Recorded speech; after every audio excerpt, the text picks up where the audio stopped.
Assalamualaikum teman-teman, ketemu lagi sama aku Kak Zakiah yang akan menemani teman-teman semuanya belajar nyiapin UTBK tahun 2024. Nah teman-teman, aku udah lama banget nggak bahas soal-soal penalaran umum ya. Siapa yang kepengen aku bahas soal penalaran umum? Dan menurut teman-teman, kira-kira di penalaran umum itu yang paling sulit apa kira-kira ya? Soal jenis apa kayak gitu? Silakan aja teman-teman komen, nanti insya Allah akan aku bahas banyakin soal-soal yang menurut teman-teman itu sulit ya. Oh ya teman-teman, kemarin di video sebelumnya aku udah menyampaikan bagi teman-teman yang mau nge-share soal-soal TO yang mungkin teman-teman sudah pernah ikutin ya, karena aku yakin teman-teman pasti ada yang ikut bimbel offline ataupun online. Silakan nanti teman-teman share di grup Telegram yang linknya sudah ada di sini. Ini dia linknya teman-teman ya, di deskripsi juga ada. Insya Allah nanti akan aku bahas dengan lebih detail dan lebih mudah ya tentunya. Aku berharap nanti pembahasanku itu bisa mudah teman-teman pahami, dan nanti kalau teman-teman ketemu soal-soal seperti itu lagi yang menurut teman-teman tadi sulit, teman-teman bisa mudah menyelesaikannya. Oke? Oh ya, jangan lupa untuk subscribe. Kita langsung aja bahas soal-soal penalaran umum ya. Ini adalah soal-soal TO dari beberapa sumber yang aku kumpulin. Assalamualaikum teman-teman, ketemu lagi sama aku. Dan di video kali ini aku mau bahas soal PU ya, atau penalaran umum teman-teman. Kita langsung aja yuk ke teks yang pertama ini. Nah, sebelum kita baca teks, itu lebih baik kita baca soalnya dulu teman-teman ya. Nah, baru kita nanti kembali ke teks, biar nggak ngabisin waktu. Soalnya itu adalah berdasarkan paragraf 1. Manakah pernyataan di bawah ini yang benar? Nah, ini kita kurung yang benar yang ditanya ya. Berarti yang sesuai dengan teks atau paragraf 1. Nah, kemudian kita langsung setelah baca soal itu kita langsung eliminasi pilihan ganda teman-teman. Karena kan kalau nanti kita baca teks dulu, terus kemudian baru kita baca pertanyaan, lalu kita baca pilihan ganda, itu akan memakan waktu lama dan kita nanti pasti akan balik lagi ke teks untuk ngecek bener gak ya pilihan gandanya, kayak gitu. Jadi harusnya kita ke pilihan ganda. Setelah itu, di masing-masing pilihan ganda ini kita bikin satu kata kunci ya. Bikin kata kunci atau frasa. Aku udah pernah menjelaskan ya pada saat aku bahas video-video sebelumnya ya di PU, video-video PU. Yang A nih teman-teman, kita cek. Jakarta menjadi pasar terbesar kendaraan bermotor di ASEAN. Nah, aku mau bikin kata kuncinya adalah frasa pasar terbesar kendaraan bermotor ini ya. Di ASEAN, kita cek yang ada ASEAN-nya. Emang iya nggak ada ASEAN kan, berarti pasar terbesar. Jakarta menjadi pasar terbesar kendaraan bermotor di Indonesia, bukan di ASEAN ya. Jadi ini jelas salah. Kementerian Pekerjaan Umum. Oh ya, aku tadi nggak sekalian ngeblok ya teman-teman ya. Jadi yang tadi itu ini. Nah, ya kan. Kemudian yang B. Ini sekarang Kementerian Pekerjaan Umum dan Perumahan ya. Nah, jadi PUPR, kita cek kementerian ini. Ini dia teksnya. Itu pada 2015 melakukan survei tentang pajak kendaraan. Nah, jadi tahunnya kita lingkerin nih, kita cocokkan ya. 2015 survei tentang pajak kendaraan. Perbandingan jalan di Jakarta. Nah, jadi tentang perbandingan jalan ya, bukan tentang survei pajak. Jadi ini jelas salah. Mana tadi B ini ya.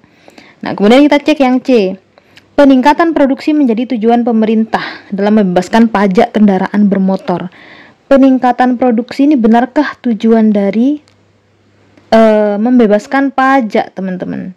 Oke, kita bikin frasanya adalah pajak kendaraan bermotor yang kita kaitkan dengan peningkatan produksi ya. Nah, di sini ada kata pada saat bersamaan terus menggenjot produksi. Ya kan? Oke, kemudian di sini. Jadi gini teman-teman, pada saat bersamaan pemerintah terus menggenjot produksi. Menggenjot itu kan artinya adalah meningkatkan produksi kayak gitu. Jadi kalimatnya walaupun tidak sama persis ya dengan yang ada di teks, tapi kita harus mengerti makna dari masing-masing. Nah, salah satunya adalah program bla bla bla ini, kita baca cepat. Kemudian pemerintah membebaskan pajak penambahan nilai barang mewah untuk kendaraan tersebut. Tujuannya adalah, jadi ternyata tujuannya apa? Nanyanya ini kembali kepada pembebasan pajak, teman-teman ya. Tujuannya agar produksi meningkat dan pasar menggeliat. Jadi tujuan dari pembebasan pajak. Kalimat ini kan dibalik teman-teman ya. Peningkatan produksi itu adalah tujuan dari ini, kalau misalkan aku balik, pembebasan pajak kendaraan bermotor bertujuan untuk meningkatkan produksi. Nah, apakah hanya meningkatkan produksi teman-teman? Ternyata juga agar pasar menggeliat. Jadi ini kurang ya. Tapi ini kita tandai dulu ya, kita tandai siapa tahu nih yang paling benar ya kan. Karena memang peningkatan produksi, kemudian juga pasar menggeliat itu menjadi tujuan dari pembebasan pajak. Pembebasan pajak kendaraan bermotor ya. Tapi bermotor roda 4 juga. Jadi ini harusnya bermotor roda 4 ya, bermotor roda 4. Tapi kita cek dulu yang D. Penambahan jumlah kendaraan mobil dan motor tak sebanding dengan pembangunan infrastruktur jalan. Kita bikin frasa infrastruktur jalan, kita cocokin ya. Tadi ada kalimatnya ini. Penambahan jumlah kendaraan mobil dan motor tak sebanding dengan pembangunan infrastruktur jalan. Infrastruktur. Sesuai teman-teman ya. Jadi ini yang paling benar nih. Yang D ini jawabannya sih. Jadi penambahan jumlah kendaraan mobil dan motor tak sebanding dengan pembangunan infrastruktur jalan. Kalau yang ini perbandingan jalan di Jakarta sudah mencapai 2.700. Kita cek yang ada angkanya. Ini bukan 2.707 ya, tapi ini 2.077 unit kendaraan per 1 kilometer. Jadi ini hasil survei tadi loh teman-teman. Ini juga salah, angkanya tidak sesuai, ini yang salah ya. Nah terus peningkatan produksi menjadi tujuan pemerintah dalam membebaskan pajak kendaraan bermotor ini kurang tepat, karena harusnya ini adalah bermotor roda 4 teman-teman ya. Jadi di sini kurang roda 4-nya. Jadi kurang sesuai. Kalau misalkan ini roda bermotor saja, kendaraan bermotor, motor yang roda 2 juga masuk harusnya pembebasan pajak. Padahal tadi kan hanya fokus pada ini ya, kendaraan bermotor roda 4 ini ya, yang katanya adalah dia kendaraan yang hemat energi dan harga terjangkau kayak gitu. Jadi ini kurang sesuai juga yang C, sehingga yang benar adalah yang D teman-teman. Persis yang D itu sesuai dengan paragraf 1 ya. Gitu teman-teman ya. Soal selanjutnya, kita langsung baca soalnya. Berdasarkan grafik di atas, pada tahun berapakah terjadi penurunan jumlah penjualan kendaraan bermotor? Kalau kita cek grafiknya itu kan yang turun dari 2014 ke 2015 ya. Sehingga bisa dikatakan di sini itu terjadi penurunan. Nah, yang paling kelihatan sama ini juga nih. Ini juga nurun nih sebenarnya, walaupun dikit ya. Kita cek nanti ada nggak angkanya di bacaan. 2014 ini juga turun ya. Jadi ini juga penurunan dari 2013. Jadi 2014 dan 2015 teman-teman. Kalau ini kan kelihatan walaupun dia agak melandai dikit, tapi dia agak melandai tapi dia kayak naik dikit gitu kan ya. Nah, ini dikit. Nah, walaupun terlihat melandai itu. Sehingga memang antara 2014 sama 2015 teman-teman. Nah, di pilihan ganda ini kan 2015, berarti jawabannya adalah 2015. Kalau dilihat dari angkanya sih 2013 1,23 unit, ya kan? 2013 ya. Kemudian 2014 ini loh teman-teman. Nah, ini. Jadi 2013 itu adalah 1,23. 2014 turun menjadi 1,2. Ya benar turun ya. Kemudian 2015 terus merosot hingga 1,01 unit pada 2015. Oh, ini tambah kecil lagi nih. 2016 banyak kendaraan tercatat sebanyak 1,06, naik ya, walaupun naiknya dikit, masih di kisaran angka 1 juta. Meningkat tipis menjadi 1,07 di 2017. Kayak gitu. Lalu 2018-nya di sini. Nah, 1,15. Jadi penurunan itu adalah di 2014 sama 2015 ya, benar ya. Soal nomor 3 teman-teman, berdasarkan teks di atas, apabila tahun depan pemerintah masih terus membebaskan pajak penambahan nilai barang mewah untuk kendaraan, manakah di bawah ini simpulan yang paling mungkin? Nah, yang paling mungkin itu berarti apa? Berarti kita harus menganalisis teks dan juga menganalisis grafik ya, atau informasi yang ada di bacaan ini, yang kira-kira kita kayak membuat semacam prediksi nih, dilihat dari data yang ada di teks kayak gitu teman-teman. Oke, nah ini tadi kan efeknya adalah setelah pemerintah membebaskan pajak penambahan nilai barang mewah, ini kan surveinya 2015 ya. Pada saat bersamaan pemerintah masih terus menggenjot produksi. Nah berarti dari mulai 2015 ini produksi digenjot ya, sampai ternyata memang dilihat dari grafik tadi kan, atau dari angka yang sudah aku tulis tadi di nomor sebelumnya ya, itu kan terjadi kenaikan walaupun memang 2015 tuh kayak kenaikannya tuh masih sedikit gitu ya. Nah ini tadi kan 1,23. Kemudian ini tadi berapa ya guys ya? Ini tadi 1,15. Ini aku ingat 1,07, 1,06. Ini 1,01 ya. Nah, kemudian ini adalah 1,2. Nah ini kan naik dikit-dikit teman-teman ya. Naik. Nah ini lumayan nih naiknya nih sampai 1,15. Nah, kalau tahun depan itu kan berarti kan tahun 2019. Tahun 2019 kayak gitu. Teman-teman perhatikan kalimat di paragraf kedua ini, penjualan kendaraan roda 4 nasional sepanjang 2018 memang menembus angka 1,15 juta unit atau mencapai target dari yang semula diproyeksikan gabungan industri bla bla bla ini ya. Kemudian di sini hanya data-data teman-teman. Berarti memang keputusan pemerintah untuk membebaskan pajak kendaraan pajak pertambahan pajak penambahan nilai barang mewah ini berpengaruh kepada peningkatan penjualan kendaraan bermotor roda 4 ya teman-teman ya. Sehingga prediksinya kita cek pilihan ganda. Penjualan kendaraan bermotor akan mengalami stagnansi pada tahun depan. Stagnansi itu berarti stagnan ya, tidak bergerak naik ya. Jadi stagnan segitu-segitu aja kayak gitu teman-teman. Atau kemudian juga tidak bergerak turun ya, stagnan segitu terus. Nah, tidak tepat ya, karena kalau kita lihat di data setelah ada kebijakan di 2015 ini meningkat walaupun pelan-pelan, masih berkisar 1 jutaan. Di sini juga dikatakan nih, perhatikan kalimat ini teman-teman. Dengan realisasi penjualan kendaraan, industri otomatis pun mulai menunjukkan geliat. Sebab sejak 3 tahun terakhir penjualan kendaraan relatif stagnan di kisaran 1 juta unit. Jadi sudah mulai menggeliat. Menggeliat tuh kayak sudah mulai ada pergerakan naik kayak gitu. Nah, berarti ini kurang tepat ya yang A. Penjualan kendaraan bermotor akan terus meningkat setiap tahunnya. Kita tandai ya, karena memang dari sejak 2015 ini ada peningkatan walaupun sedikit demi sedikit. Kemudian yang C, akan terjadi anomali penurunan penjualan kendaraan bermotor. Nah teman-teman, anomali itu adalah keadaan yang ganjil ya. Jadi keganjilan, keanehan, sesuatu yang di luar seharusnya. Jadi kayak aneh, jadi tidak pernah ada gitu ya. Anomali itu begitu, tiba-tiba kondisinya pokoknya ganjil. Nah, apakah kira-kira nanti akan terjadi anomali penurunan penjualan kendaraan bermotor? Tidak ya, karena ternyata pengaruhnya tadi kan kepada peningkatan yang pelan-pelan. Jadi ini juga kurang tepat, salah ya. Kemudian yang D, penjualan kendaraan bermotor akan melebihi angka 1 juta unit. Apakah dia akan melebihi 1 juta unit?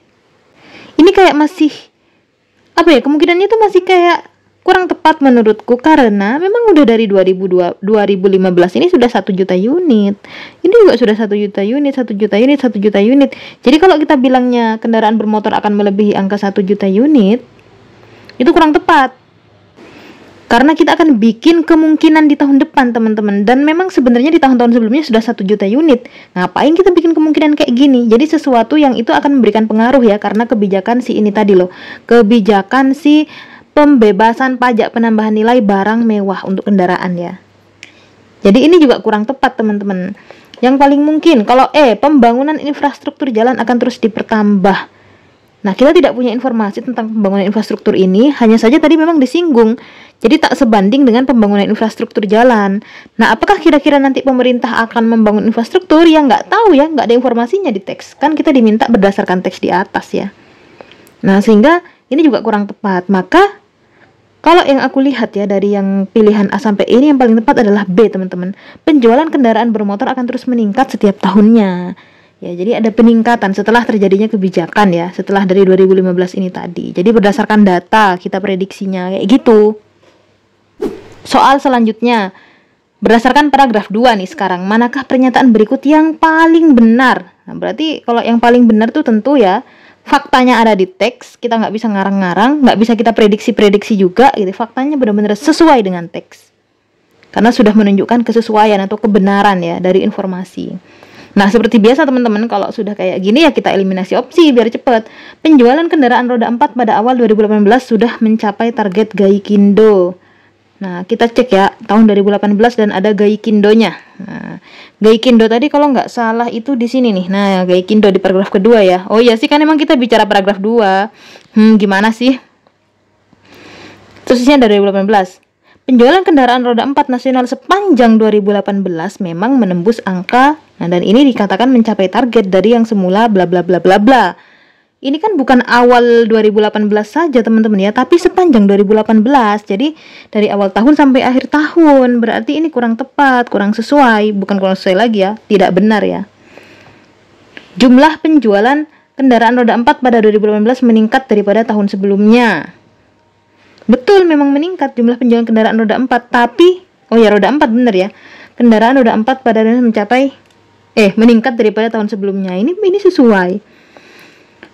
Nah, kan di sini juga kita cek meningkat ya. Peningkatan penjualan kendaraan roda 4 pada 2015 1,15%. Peningkatannya berapa nih teman-teman? Tumbuh 7,4% jika dibandingkan dengan realisasi penjualan 2017, bukan 1,15% ya. 1,15 itu unit jutanya, jadi bukan prosentasenya. Jadi ini juga salah yang C. Selama 3 tahun sebelum 2018, penjualan kendaraan stabil di angka 1,15 juta unit. Nah, ini kan tadi ya, berarti 3 tahun sebelum 2018 ini tadi kan bukan di 1,15 tapi 1 juta unit seperti di paragraf 2. Nah, kalau ini kan langsung menyebutkan angkanya itu keliru. Tapi kalau kita mengatakan di angka 1 juta, nah di kisaran 1 juta, jadi ada kata kisaran 1 jutanya itu baru sesuai. Jadi ini juga kurang tepat teman-teman.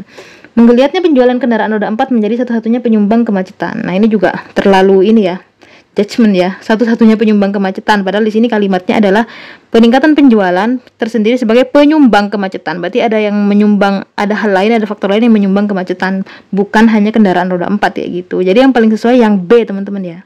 Lanjut nomor 5, manakah di bawah ini pernyataan yang paling mungkin tepat berdasarkan teks dan grafik di atas? Paling mungkin tepat sekarang ya, paling mungkin.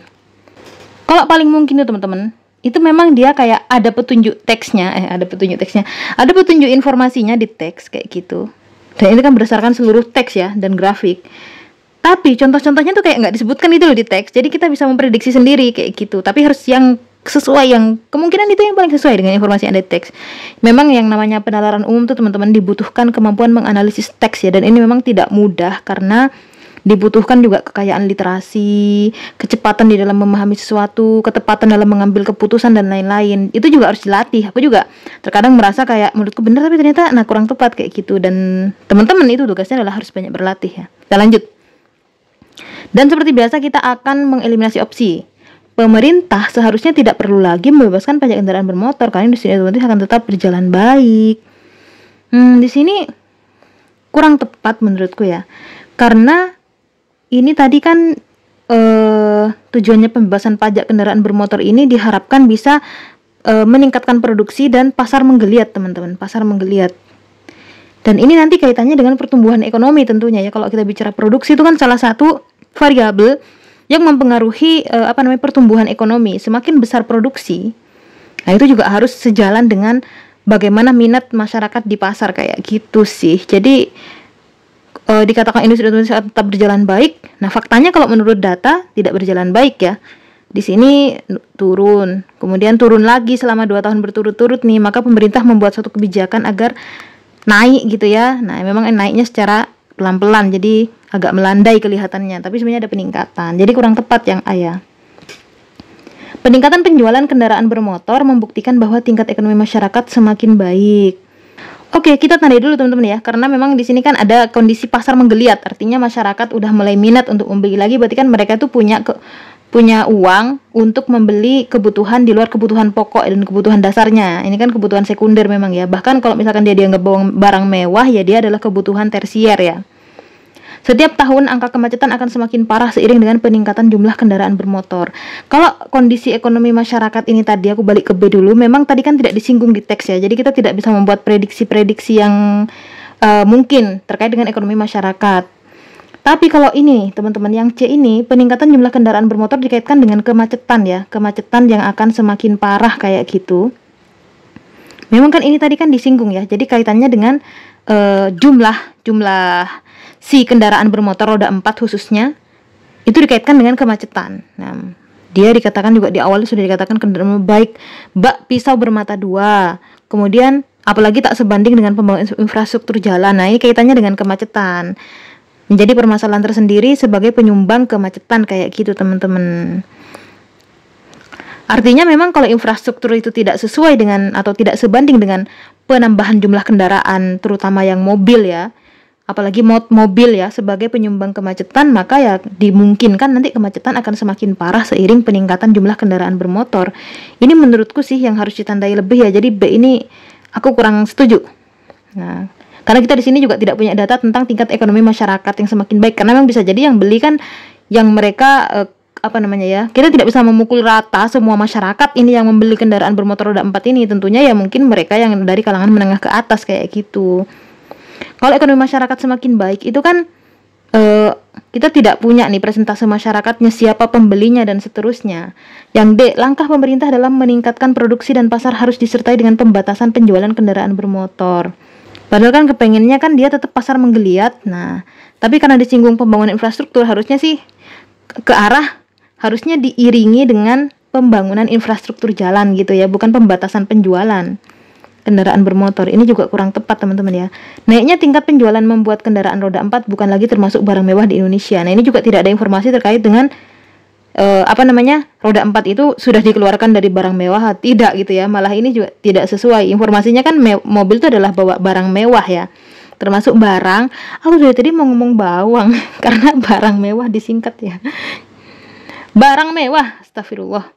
Nah, tingkat penjualan membuat kendaraan roda 4 bukan lagi termasuk barang mewah. Jadi ini nggak ada hubungannya dengan naiknya tingkat penjualan membuat akhirnya dia menjadi barang yang tidak mewah lagi, tidak lagi termasuk barang mewah yang karena sekarang masyarakat sudah membeli. Enggak ya, tetap dia termasuk barang mewah sih.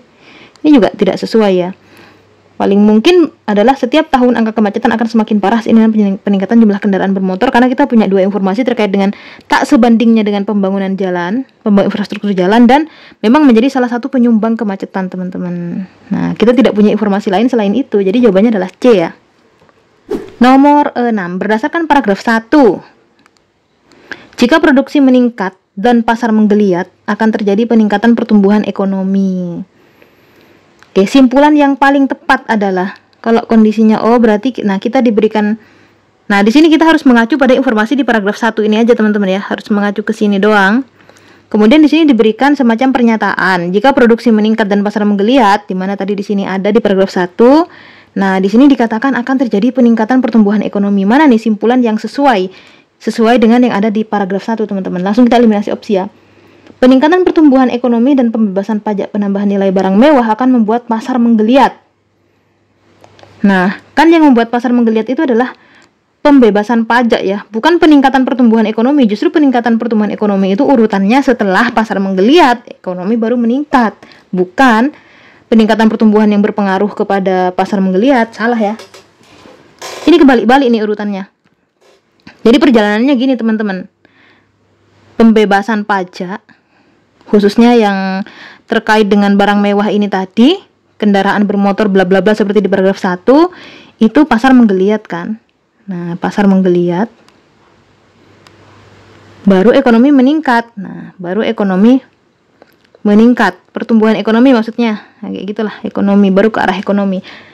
Apabila pemerintah membebaskan pajak penambahan nilai barang mewah untuk kendaraan tersebut, pertumbuhan ekonomi akan meningkat. Ya, ini yang sesuai ya. Pertumbuhan meningkat adalah efek dari peningkatan pertumbuhan ekonomi nasional. Produksi meningkat adalah efek dari peningkatan pertumbuhan ekonomi nasional. Bukan teman-teman ya. Jadi efek setelah produksi meningkat adalah efeknya adalah pertumbuhan ekonomi, bukan. Ini kebalik nih, ada kata-kata darinya. Jadi setelah pertumbuhan ekonomi baru berefek kepada produksi meningkat. Ini juga salah ya, kebalik-balik. Peningkatan pertumbuhan ekonomi akan membuat pemerintah membebaskan pajak. Nah, justru ini kebalik juga. Jadi pembebasan pajak itu mengakibatkan atau berefek pada peningkatan pertumbuhan ekonomi. Harusnya begitu. Salah juga. Signifikansi pembebasan pajak penambahan nilai barang mewah terhadap produksi perlu dipertanyakan. Signifikansi itu apa teman-teman?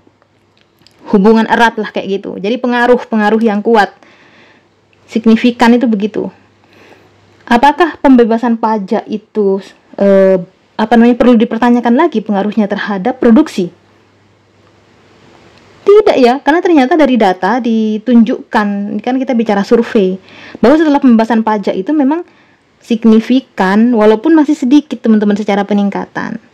Perlu dipertanyakan ya, tidak bisa begini. Jadi yang sesuai itu adalah B, apabila pemerintah membebaskan pajak penambahan nilai barang mewah untuk kendaraan tersebut, pertumbuhan ekonomi akan meningkat. Yang paling sesuai adalah yang B ya, jadi yang E ini juga keliru. Soal nomor 7, berdasarkan paragraf 2, apabila kemacetan meningkat, konsumsi bahan bakar meningkat. Jadi ini dari kemacetan ke konsumsi bahan bakar nih sekarang nih. Kira-kira yang paling sesuai dengan paragraf kedua apa?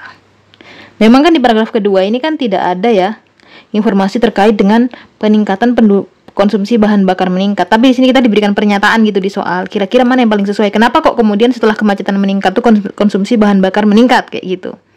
Simpulannya, eliminasi opsi. Pemerintah perlu memikirkan solusi dari kemacetan. Oke. Coba kita kasih tanda tanya. Kita cari yang paling tepat ya. Konsumsi bahan bakar meningkat bukan hanya akibat dari penjualan kendaraan roda 4. Jadi teman-teman, seperti nomor sebelumnya, ini kita bikin urutannya. Kemacetan itu meningkat karena adanya penjualan kendaraan. Jadi ada peningkatan penjualan. Penjualan aja aku tulisnya, maksudnya adalah kendaraan bermotor roda 4 ini khususnya ya.